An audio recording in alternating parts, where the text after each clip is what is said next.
Pozdrav svima i dobrodošli nazad na Fuksov kanal. Danas radimo čaj review broj 5, a na testu je jedan domaći klasik, planinski čaj od Franka. Prije nego nastavite dalje, nabacite jedan like, share, subscribe i u komentarima predložite sljedeći čaj za testiranje. Ako ste već gledali moje recenzije, znate da kod čajeva ne gledamo samo okus, nego kompletno iskustvo, od pakiranja, mirisa, osjećaja pri ispijanju, pa sve do toga kako čaj djeluje na tijelo nakon što ga popijete. Frankovi čajevi inače imaju reputaciju da izgledaju dosta obični. Ništa pretjerano luksuzno, ništa pretjerano spektakularno na prvi pogled. I upravo zato danas nisam imao velike očekivanja.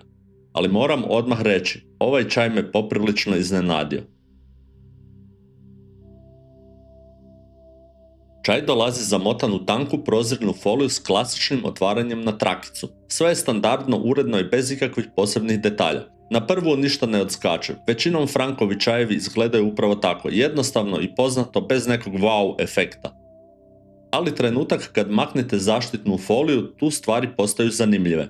Odmah vas zaplahne intenzivan miris. I to ne lagano, nego ozbiljno prisutan miris koji se osjeti otprilike 2 metra oko vas. Neće ispuniti cijelu sobu, ali u vašoj blizini ga je nemoguće ne primijetiti. Na samoj kutiji postoji dodatna pregrada koja se može otvoriti, tako kako bi čaj ispadao van. Doslovno možete uzeti jednu od vrećica i tu vrećicu otvoriti. Možete vidjeti kako ove vrećice imaju probleme sa trakicom koja služi za njihovo otvaranje. Ona se nažalost svaki put pokida, pa to baš i nije nekakvo najbolje rješenje. Dominira anis uz komorač i citrusnu notu koja dolazi od listića naranče, verbene i limunske trave. Taj spoj daje slatkasto-citrusni karakter, dok ostali sastojci dodaju zemljanu pozadinu. Miris je vrlo intenzivan, ali ugodan, baš onakav koji odmah stvara dojam toplog biljnog čaja. Sastav čaja je zapravo vrlo zanimljiv i dosta smisleno složen. Imamo 25% anisa, koji je odličan za smirenje želuca i želučanih tegoba, potiče probavu i djeluje blago antiseptički. Može pomoći i kod svježine daha jer smanjuje bakterije u usnoj šupljini i grlu. Zatim imamo 25% komorača, a to je još jedna klasična biljka za probavu i smirenje želuca. On sadrži dosta vitamina C, podržava imunitet te može imati pozitivan učinak na tlak i loš kolesterol. Nakon toga imamo 15% matičnjaka koji je poznat po svom djelovanju na živčani sustav. On ublažava stres, napetost, nervozu, anksioznost i nesanicu. Može pomoći isto i kod srčanih tegoba uzrokovanih stresom. Posebno je zanimljiv kao antivirus jer vam može pomoći oko stvari poput na primjer herpesa. Limunsku travu, verbenu i listove naranče zatim imamo ovdje u nepoznatim količinama s obzirom da nisu navedene i one su ovdje prvenstveno kao pojačivači okusa s obzirom da im nije navedena količina, te oni daju citrusnu svježinu i dodatnu dozu vitamina C. Sve to zajedno daje jednu ugodnu, ukusnu, smirujuću psihofizičku kombinaciju s kojom ćete se osjećati kao da ste na godišnjem odmoru na ležaljci u Alpama. Lagano sunce, ugodnih 20, miris bilja i pogled u daljinu na planinska prostranstva. Ok, no kakav je čaj kad se pije? Miris vrućeg čaja. Kad se čaj prelije vrućom vodom, miris postaje ugodan, ali iznenađujuće smiren. Nema agresivnih nota. Osjeti se blaga citrusna aroma, ali ništa ne dominira. Okus je lagan i vrlo pitak. Citrusna nota odmah dolazi do izražaja i gotovo probija prema nosu dok pijete. U pozadini se lagano pojavljuje matičnjak koji daje blagi zemljasti osjećaj, ali nikad ne postaje težak.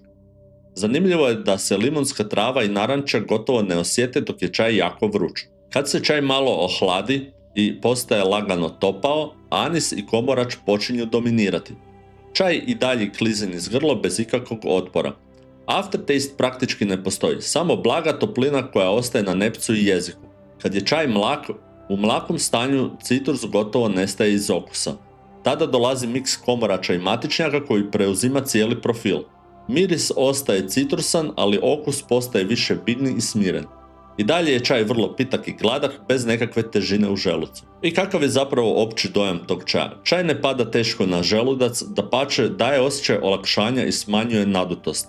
Lagan je čak i kod grgljanja, nema mente ni nikakvih dodataka koji bi poslije grebali, hladili ili ostavljali peckajući osjećaj, a s obzirom da ima antiupalnih svojstava, dosta dobro čisti grlo i osjećat ćete olakšanje. I sad ono najbitnije, je li ovo dobar čaj za gejmere? Teško je reći, sigurno će vam izbiti iz želuca i crijeva onu težinu koju su tone Coca-Cola, Monstera i ostalog smeća koje stalno jedete napravile i učinit će vas lakšima pod navodnicima, a koliko će to utjecati na vaše gamerske sposobnosti ne mogu znati.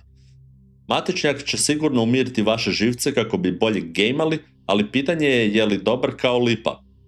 Kao što se može vidjeti iz priloženog testa, vremena reakcije nakon 2 sata pijenja ovog čaja, reakcija je znatno brža, čak nekih 25 milisekundi, s time da sam popio samo jedan čaj. Ako želite provjeriti sami, preporučam da pokušate na Human Benchmark stranici, čiji link možete naći u descriptionu. Stranica sadrži i mnoge druge testove, pa se slobodno poigrajte i s time. Za ovaj čaj zbilja nemam ništa negativno za reći. Ocjena ovog čaja je 10 od 10. Ovo je doslovno ono što zamišljam kao pravi planinski čaj. Fin, lagan, ne žari, ne smeta i djeluje prirodno. Ima blagu citrusnu notu, ali cijeli doživljaj podsjeća kao da sjedite negdje na livadi usred planine. Nema realnih nedostataka. Jedina stvar koju bih izdvojio je da nema neki trenutni snažno primjetan ljekoviti efekt ili izrazito smirujuće djelovanje na živce, ali to je logično jer ne sadrži lipu ili slične biljke, dok matičnjak ili nema tako jak efekt ili ga premalo ima da bi se postigao efekt koji inače lipa postiže. Sve u svemu jako pitak, ugodan i svakodnevni čaj koji možete piti bez razmišljanja. Ako vam se svidio review, ostavite like, napišite koji čaj želite vidjeti sljedeći i vidimo se u čaj review broj 6. Pozdrav!